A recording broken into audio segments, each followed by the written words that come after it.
Hello dear students. आज विज्ञान का पार्ट सेकेंड हम लोग देखेंगे।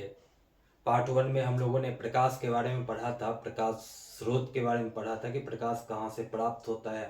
ठीक है, उसके बाद प्रकाश सीधी रेखा में गमन करता है और प्रकाश के किरणों के समूह को हम लोग किरण पुंज कहते हैं। और ये भी मैंने बतला दिया था कि प्रकाश का किरण पुंज जो होता है 3 प्रकार के होते हैं। अब देखिए, हमने बतलाया था अपसारी किरण पुंज, अभिसारी किरण पुंज और समांतर किरण पुंज के बारे में।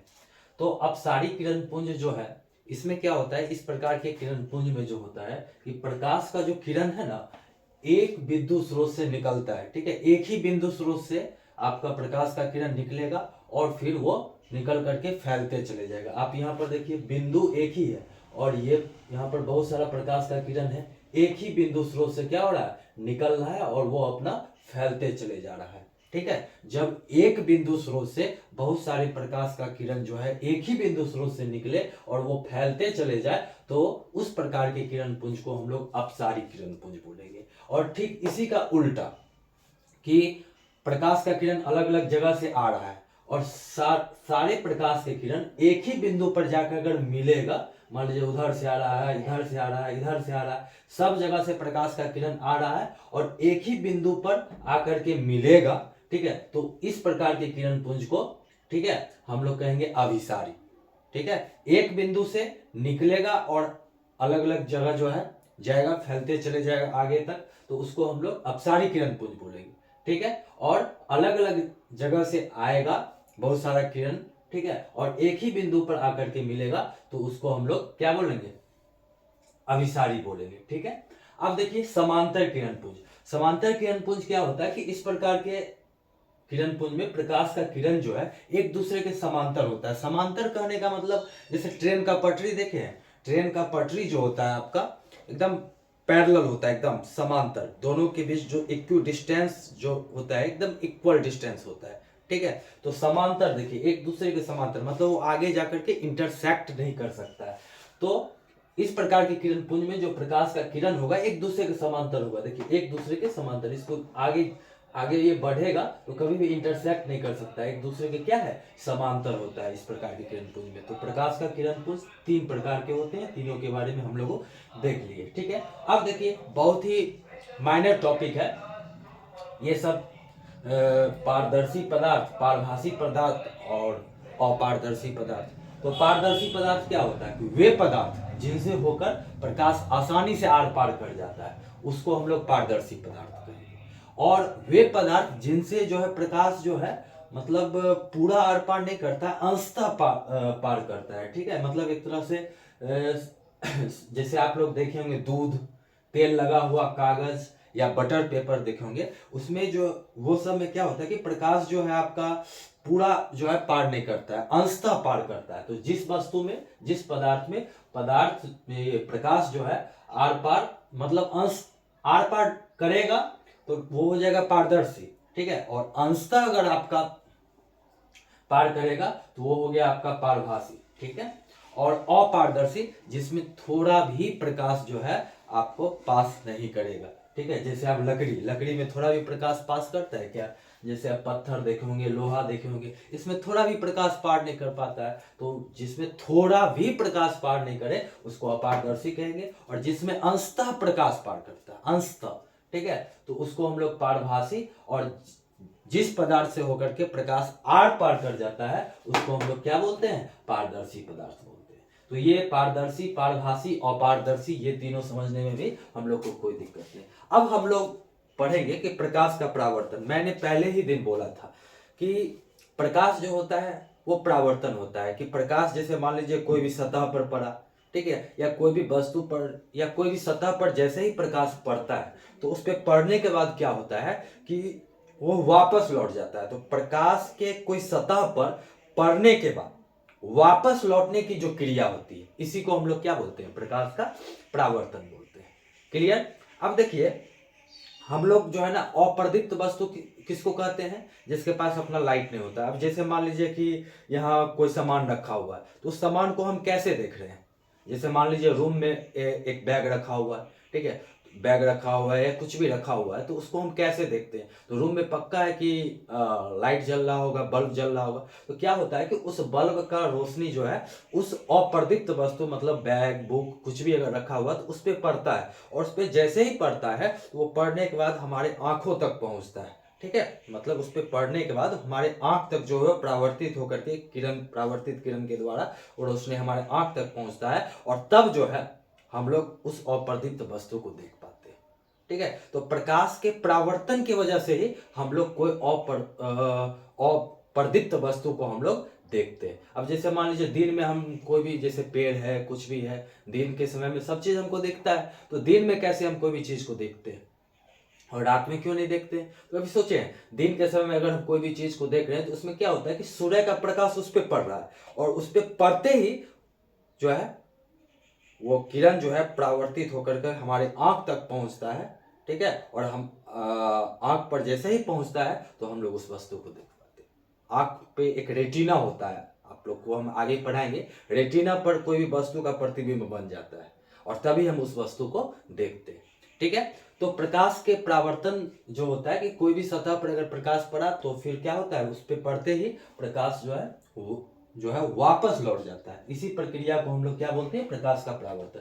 अब देखिए, प्रकाश कोई सतह पे पड़ा और उस पर पड़ते ही जो वापस लौटा, तो ऐसे ही थोड़ी वापस लौट जाएगा, कुछ ना कुछ नियम का वो फॉलो करता होगा। तो प्रकाश जो है कोई सतह पर पड़ने के बाद जिस नियम का फॉलो करते हुए, जिस नियम का पालन करते हुए वो वापस लौटता है, इसी को हम लोग क्या कहते हैं, प्रकाश के परावर्तन का नियम कहते हैं। एकदम एक लाइन का है। अब इससे आगे मैं आप लोग को समझाऊंगा प्रकाश का परावर्तन। अब हमने तो ये बतला दिया कि प्रकाश का किरण कोई सतह पर पड़ेगा, ठीक है, प्रकाश का किरण कोई सतह पर पड़ेगा तो जिस नियम का वो फॉलो करते हुए वापस लौटती है, ठीक है, उसी नियम को हम लोग प्रकाश के परावर्तन का नियम बोलेंगे। तो अब सवाल उठता है कि भाई कौन से नियम को फॉलो करता है, तो उस सारे चीज को अब हम लोग देखेंगे। ध्यान दीजिएगा। सपोज दैट ये जो है आपका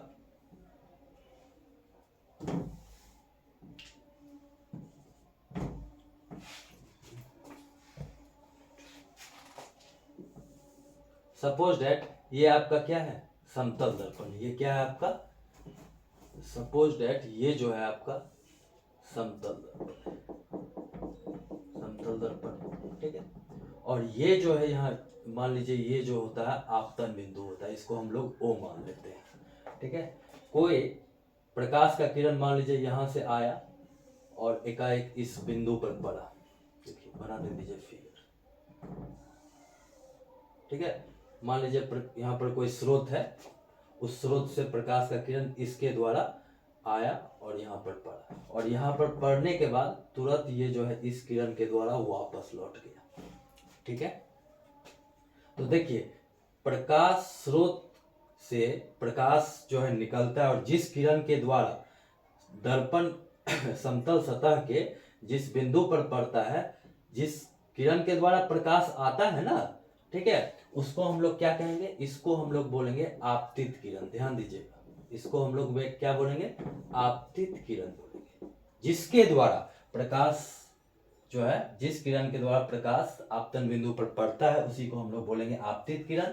और इस पे पड़ने के बाद जिस किरण के द्वारा प्रकाश वापस लौटता है ना, इसको हम लोग बोलते हैं, ध्यान दीजिएगा यहाँ लिख देते हैं, इसको हम लोग बोलते हैं परावर्तित किरण, परावर्तित किरण।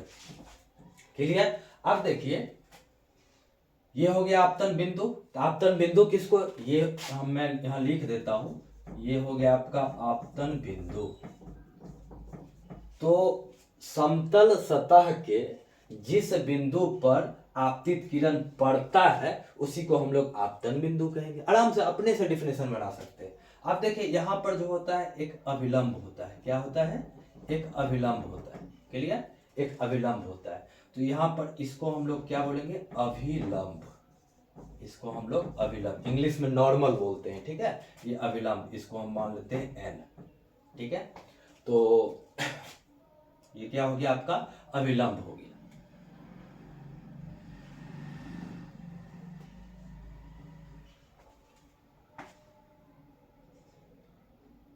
मान लीजिए इस किरण, यहाँ पर एरो लगा देते हैं, ठीक है।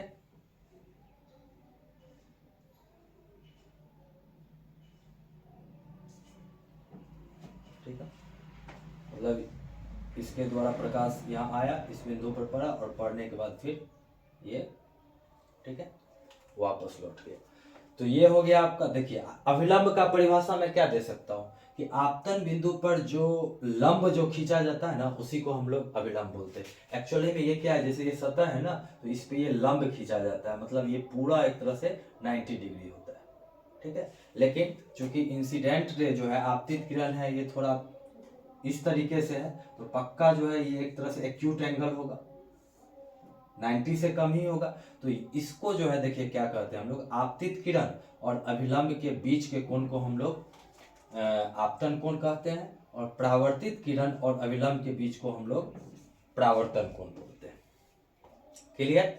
इसको हम लोग क्या बोलेंगे, आपतन कोण, आपतन कोण, और इसको हम लोग बोलेंगे परावर्तन कोण। ठीक है, बात समझ में आ गया?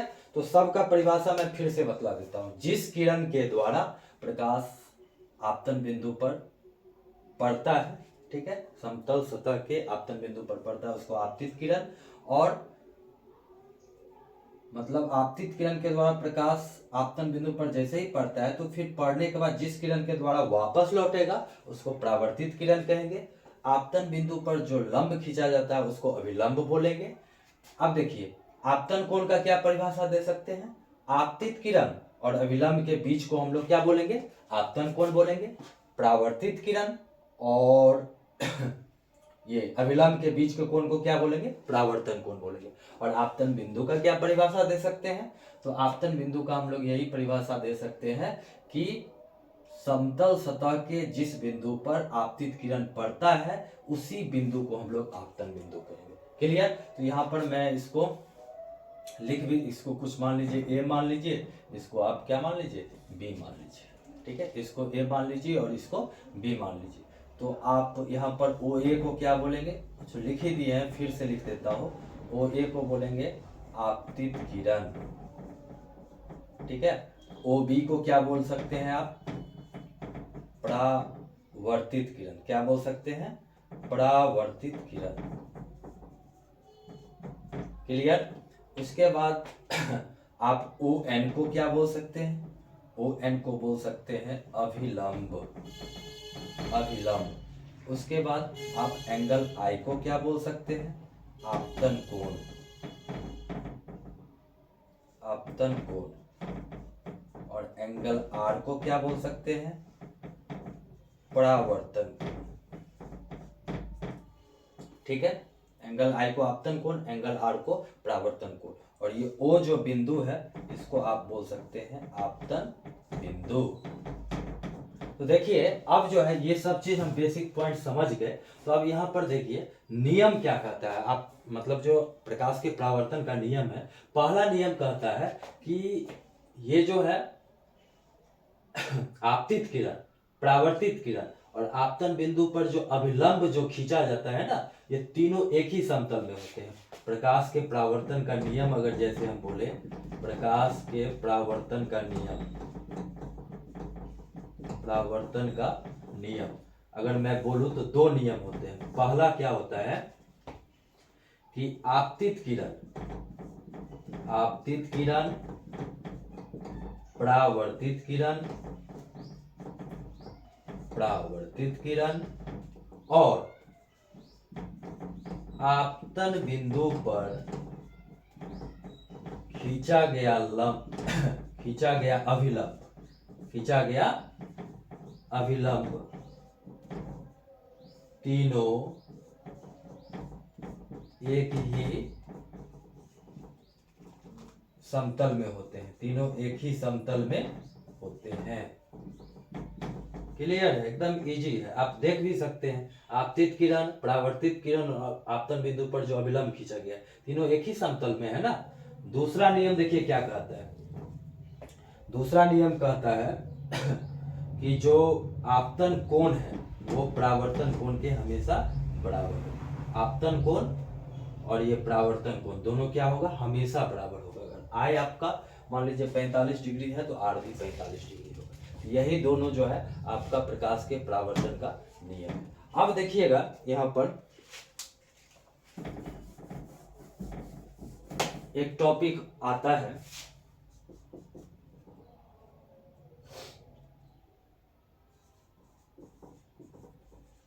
समतल दर्पण पर लंबवत पड़ने वाली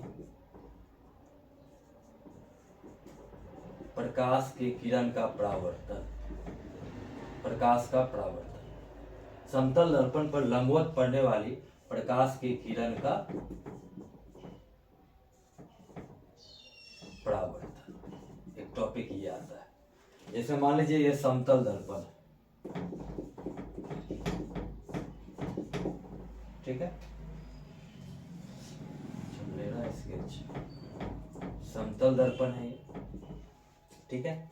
अगर मान लीजिए कि कोई किरण है जो लंबवत इस पे पड़ रहा है, इस सतह पर लंबवत पड़ रहा है, तो लंबवत पड़ेगा, ठीक है। कोई किरण मान लीजिए इधर से आया और इस पे जो है लंबवत पड़ा, तो लंबवत अगर पड़ेगा ना तो क्या होगा कि नियम है कि जैसे ही कोई किरण अगर समतल सतह पर लंबवत पड़ेगा तो फिर वो जो है ना उसी पथ पर वापस लौट जाता है। इसी पथ पर क्या होता है, वापस लौट जाता है, इसी पथ पर वापस लौट जाता है।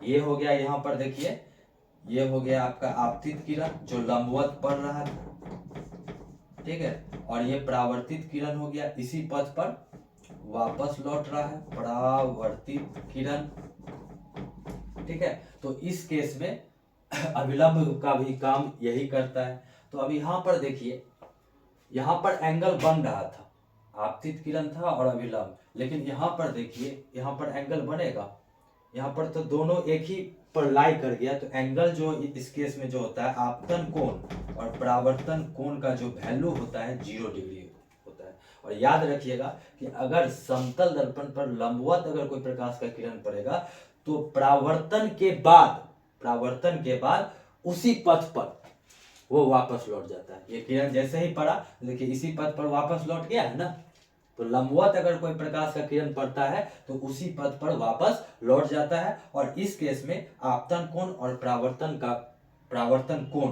का जो वैल्यू होगा आपका 0, दोनों एक ही पर लाई है, तो ठीक है। कोण कब बनता है, जैसे मान लीजिए एक ये रे है, एक ये रे, दोनों के बीच, ठीक है, तो यहाँ पर कोण बनेगा। लेकिन जब दोनों ये भी जो है इसी पर आ जाए, ठीक है, तब तो कोण बनेगा नहीं, कोण बनेगा एकदम 0 डिग्री उसको कहेंगे, वही बात। तो समझने में कोई दिक्कत?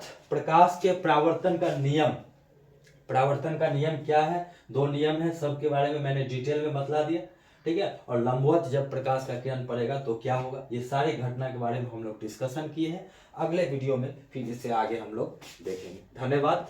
आप लोग अच्छे से पढ़ाई कीजिए और पार्ट 3 वीडियो का इंतजार कीजिए।